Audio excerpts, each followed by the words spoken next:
ज्ञान वैज्ञानिक है रोजर पेनरोज, उन्होंने थ्योरी दिया है कि जो हमारा जो ब्रेन है वो एक क्वांटम प्रॉपर्टी है। ब्रेन में जो इंटरेक्शन हो रहे हैं, हम जो सोच रहे हैं वो न्यूरॉन्स में फ्लो होते हैं, और एज अ क्वांटम कॉन्शियसनेस हमारे ब्रेन में हम जो भी चीज़ देख रहे हैं वो एक क्वांटम कॉन्शियसनेस के कारण ही है। तो अगर हम चाहते हैं कि हम एक रिसर्चर बनना चाहते हैं या साइंस की फील्ड में आगे जाते हैं, तो सबसे इम्पोर्टेंट चीज़ है जो आपको जानना कि आपका सोच। आप अगर सोचते रहे, दिमाग में हर हवा मन है कि मुझे रिसर्च करना है, इस टॉपिक में आगे बढ़ना है, तो आपका ये पर्टिकुलर चीज़ आपको क्वांटम कॉन्शियसनेस आपको सपोर्ट करेगा, और आपके लाइफ में वही चीज़ होगी जो इन फ्यूचर होने वाली है। Okay, so now we will discuss regarding who will pay to me to become a scientist, is PhD या डिग्री। तो जो रिसर्च फील्ड है एक well organise research field well organise career है। इसमें आप जब PhD करते हैं तो गवर्नमेंट ऑफ इंडिया आपको अराउंड 50,000 सैलरी देती है एज अ स्टिपेंड, और जो कि काफ़ी है हमें अपनी जीविका चलाने के लिए। तो आफ्टर 12 आपके पास बहुत सारे अपॉर्चुनिटी होंगे, जैसे कि इंस्पायर फेलोशिप। अगर आप 12th में बहुत अच्छा परफॉर्म करते हैं तो आपको इंस्पायर फेलोशिप मिल सकता है, जो कि पर ईयर 80,000 होता है। उसके बाद दूसरा है KVQI की एक डायरेक्ट एंट्री है IASC आइजर्स के लिए। इसके थ्रू आप KVQI को अगर क्वालिफाई कर लेते हैं, उसके बाद इंटरव्यू के लिए अपियर होंगे, उसके बाद आप आइजर्स यहाँ एडमिशन ले सकते हैं। आफ्टर ग्रेजुएशन के बाद जेस्ट है, जेस्ट के थ्रू देश के 25 रिसर्च सेंटर है, वहाँ आप एडमिशन ले सकते हो। जस्ट आफ्टर ग्रेजुएशन के बाद होता है, इसमें आप 25 इंस्टीट्यूट है जहाँ एडमिशन ले सकते हैं। नेक्स्ट इज जब जेस्ट आप क्वालिफाई करते हो तो आपको MSc के ड्यूरिंग आपको 18,000 स्टीपेंड मिलता है, जो कि आपको फाइनेंशियल सपोर्ट कर देता है in case of MSc। Then next is PhD। So during PhD अगर आप PMR के लिए एलिजिबल होते हो और आप PMR मिल जाता तो आपको पर मंथ 75,000 की सैलरी मिलती है, और अगर आप CSIR के थ्रू PhD ज्वाइन करते हो तो आपको अराउंड 50,000 सैलरी मिलती है। वेरियस एग्जाम्स आफ्टर 12th, तो 12th के बाद JEE होता है, KVQI, IISER, NISER and CUET, and after bachelor degree there is JAM, JEST, TIFR, central university. तो JAM के थ्रू आपको 54 यूनिवर्सिटीज पे एडमिशन लेने का मौका मिलता है। उसके बाद जेस्ट के थ्रू 25 रिसर्च सेंटर्स। उसके बाद TIFR के भी 7 रिसर्च सेंटर है, उसमें आप जेस्ट के थ्रू एडमिशन ले सकते हो। देन आफ्टर मास्टर्स, तो आप मास्टर्स के बाद आप CSIR नेट के थ्रू फेलोशिप ले सकते हैं।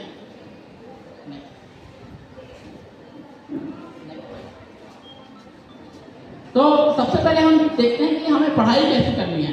तो पढ़ाई करने का सबसे बेहतरीन जो रूल है वो है, first thing is theory and another thing is problem. अगर आप थ्योरी पर पढ़ते हैं तो आपको लगता है कि ये क्लियर हो जाए, बट एक्चुअल में ऐसा होता नहीं है।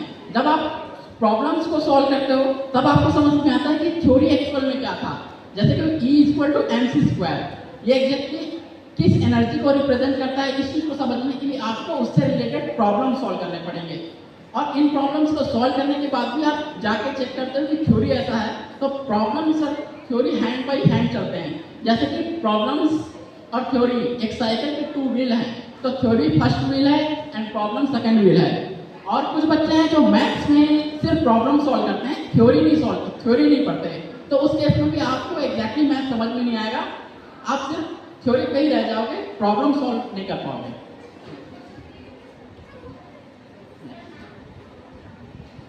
द मोस्ट इंपॉर्टेंट है क्वांटम कॉन्शियसनेस थ्योरी। मैं आपको एक छोटा सा वीडियो क्लिप दिखाऊंगा, जिसके बाद हम थोड़ा डिस्कस करेंगे। Play the video.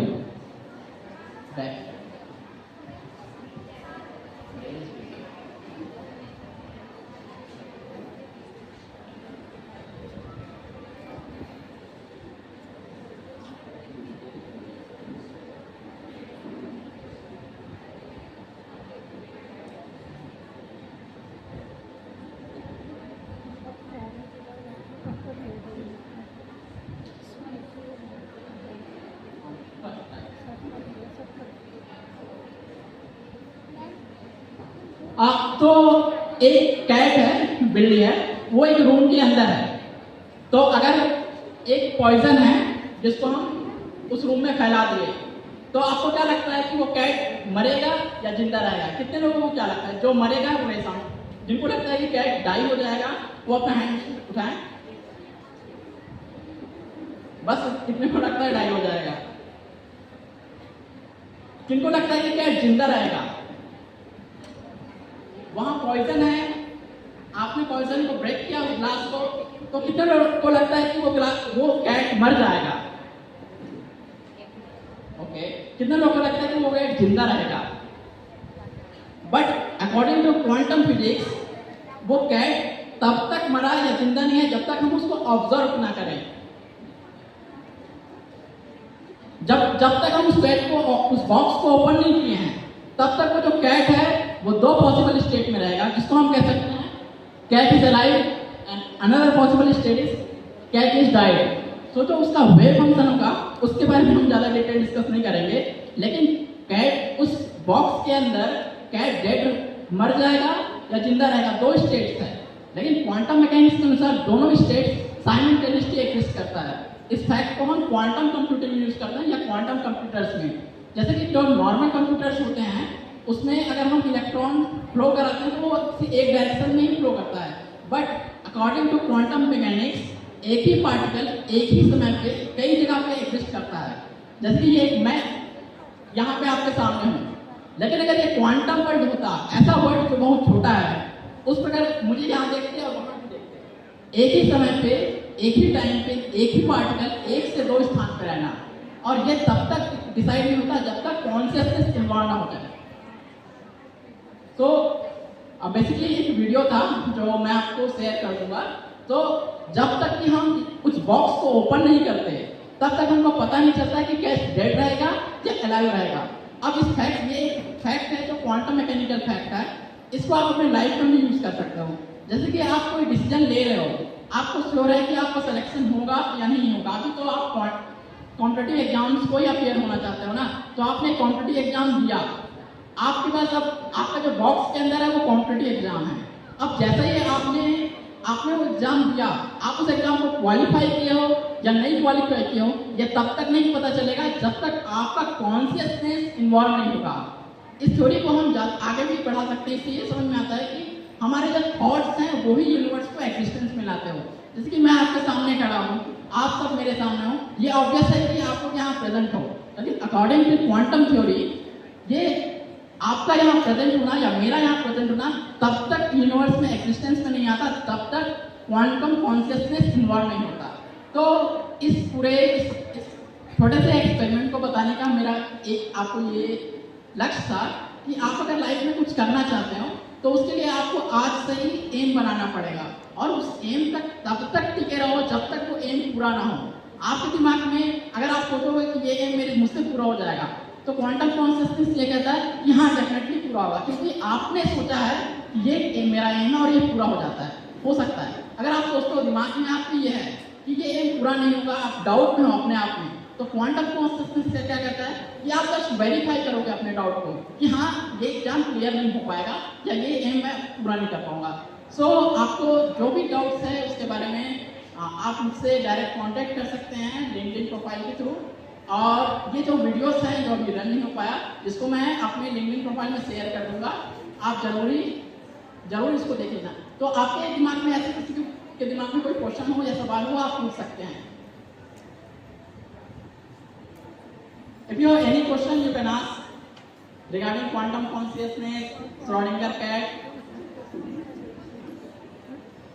Okay, so thank you. So this is again a video, but this is the animation shared by Professor Derek P. Landweber. This